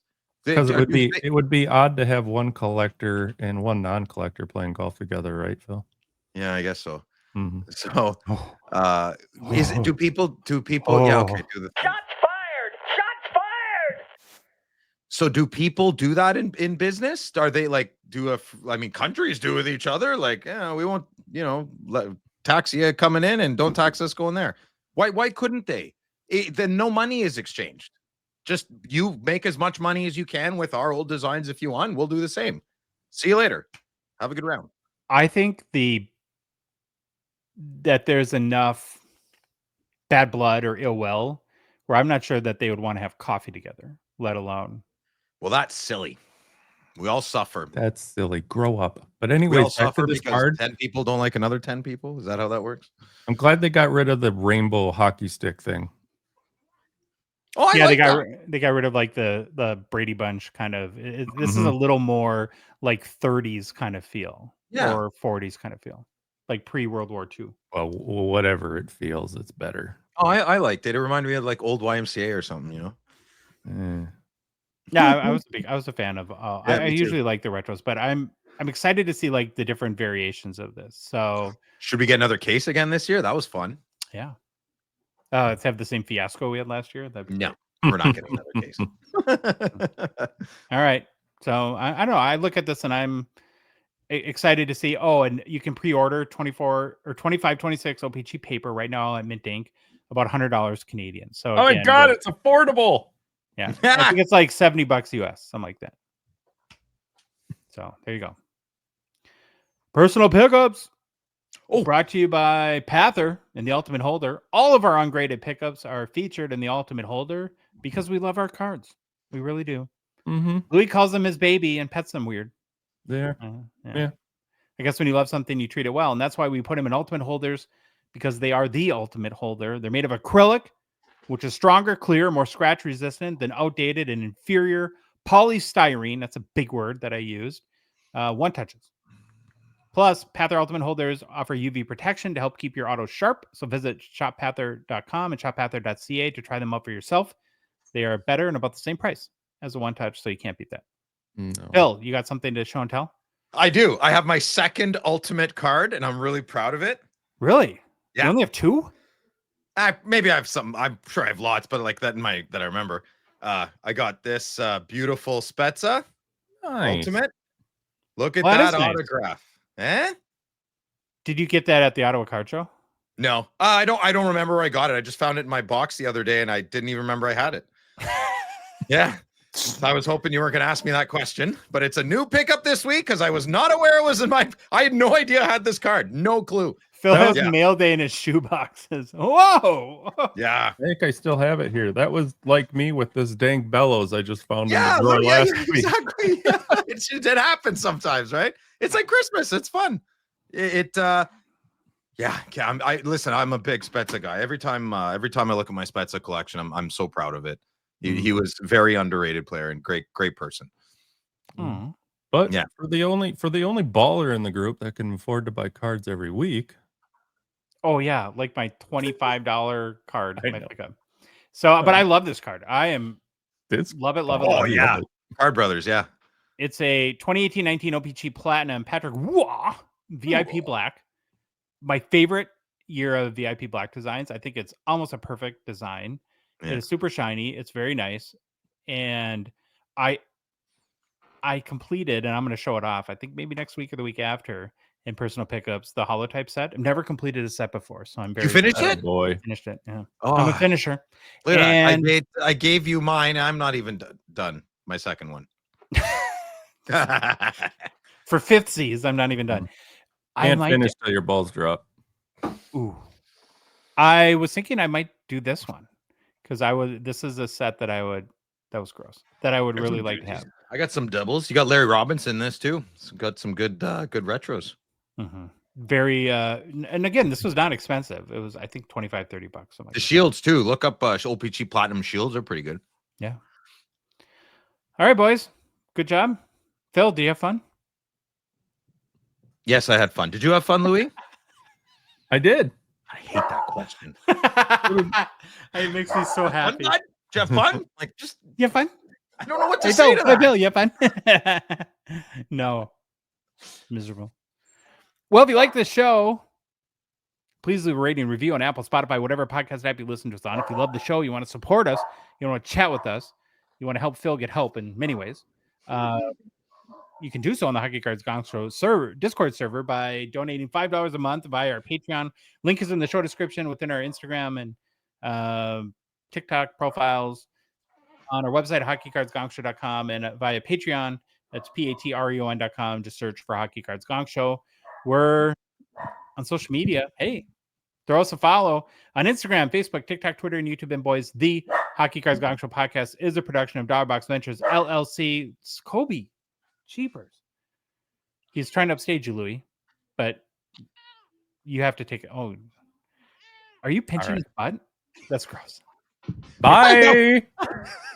It's the Gong Show, we're dropping the facts. Hockey cards on fire, no holding us back. Josh looking sharp, the face of the scene. Feeling pork chop pants, rocking it clean. Baba Louie in the booth, he's the man with the plan. The best producer in all the land. Gong Show Nation, let's hit the flow. It's the Hockey Cards Gong Show, let's go, let's go. Wanna say the minute show. You have all bad takes on everything in hockey.